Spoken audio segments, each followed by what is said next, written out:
Hello, my name is Rosanna. We'll talk about how to plan and how to allocate additional medical staff during the influenza season in the USA. Influenza can kill.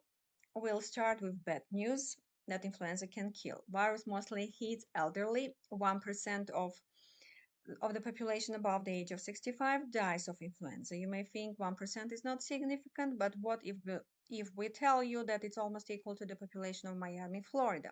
Now you have to realize the scale of disaster caused by this virus. Let's start it. Let's look at some statistical data regarding death numbers caused by influenza. In the pie chart, you can see that the majority of deaths in the last 10 years, 91%, come to the elderly population above the age of 65. We call it vulnerable group. And in the corresponding map, you can see how these data are scattered across the country. Hypothesis. The historical data on the previous slide makes sense to develop the following hypothesis. If an individual of the age of 65 years old and older is infected with influenza, his or her chances of death is high. On the graph, which is called scatter plot, the relation between two variables is depicted. You can see that there is a positive correlation between those two variables. In other words, the number of deaths rises along with the rising number of elderly population. Vulnerable group. If our hypothesis is correct, the next step should be to analyze first those states that have the higher number of elderly populations. It starts with California and follows by Texas and Florida. And on the corresponding line chart, you can see the mortality records in each state. It must be obvious that the state with the highest number of elderly populations, like California, also reports the highest number of deaths.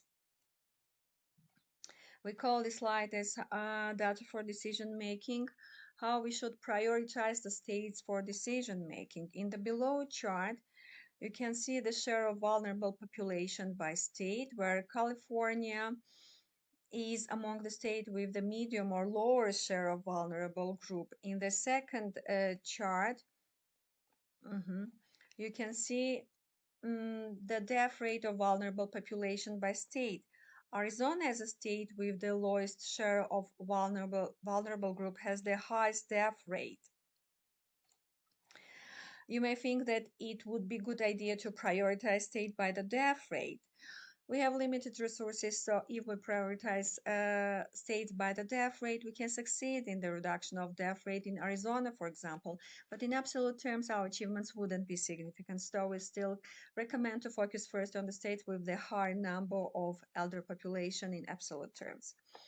Seasonality, everyone knows that influenza is a seasonal disease. In this slide, you can see the seasonality graph line of influenza death on monthly basis and forecasted data for the next 2 years. To make the chart visually attractive, we group the state between 5 regions. On the corresponding map, you can see how we group the state. You can see in the chart that all regions have the same shape of lines. From the seasonality graph, you have to notice that the highest number of deaths come to the winter season, and the lowest number of deaths come to the summer season. So let's go to the next slide. We call it recommendations and limitations. We have made some recommendations, included some recommendation. Focus first on the states with the highest absolute number of deaths. Decreasing number of deaths in those states will improve the country statistics. You will find here the list of top 10 states with the highest number of elderly population.